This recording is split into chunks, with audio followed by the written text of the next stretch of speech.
Assalamualaikum warahmatullahi wabarakatuh. Perkenalkan, saya Firda Aulia, mahasiswi Universitas Pamulang dari program studi manajemen.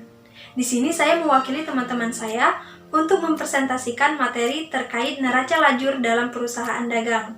Presentasi ini dilakukan untuk memenuhi nilai tugas mata kuliah penghantar akuntansi dengan dosen pengampu Bapak Jamaluddin, Sarjana Ekonomi Islam, Master Economic of Development.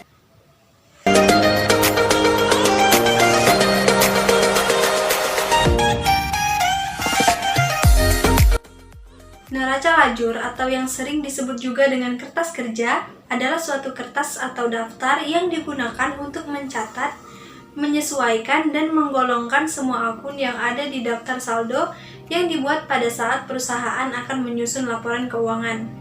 Dapat juga diartikan sebagai suatu kertas yang berkolom-kolom atau berlajur-lajur yang dirancang secara khusus untuk menghimpun semua data akuntansi dari daftar saldo yang dibutuhkan pada saat perusahaan akan menyusun laporan-laporan keuangan dengan cara yang sistematis.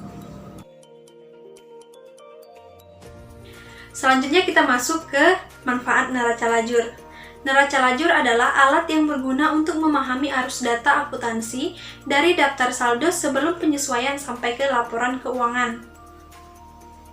Untuk manfaatnya sendiri yaitu: pertama, berfungsi sebagai referensi menyusun ayat jurnal penutup.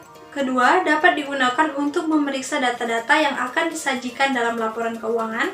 Ketiga, dapat menunjukkan bahwa prosedur-prosedur yang perlu dilakukan untuk menyusun laporan keuangan telah dilaksanakan. Dan terakhir yaitu dapat mempermudah untuk menemukan kesalahan-kesalahan yang mungkin dilakukan. Berikutnya yaitu tujuan dari neraca lajur. Tujuan penyusunan neraca lajur yaitu: pertama, mempermudah dalam penyusunan laporan keuangan. Kedua, yaitu untuk meringkas informasi dari daftar saldo dan data-data penyesuaian sehingga merupakan persiapan sebelum disusun laporan keuangan yang formal. Dan yang ketiga, yaitu membantu menghindari kesalahan-kesalahan yang mungkin terjadi pada saat pembuatan jurnal penyesuaian. Selanjutnya yaitu proses penyusunan neraca lajur. Neraca lajur haruslah disusun secara berkolom-kolom, dan untuk perusahaan dagang ataupun jasa biasanya terdiri dari 10 kolom, yaitu: pertama, kolom daftar saldo yang terdiri dari kolom debit dan kredit. Yang kedua, kolom penyesuaian yang terdiri dari kolom debit dan kredit. Yang ketiga, kolom daftar saldo setelah penyesuaian terdiri dari kolom debit dan kredit. Kolom laba rugi yang terdiri dari kolom debit dan kredit.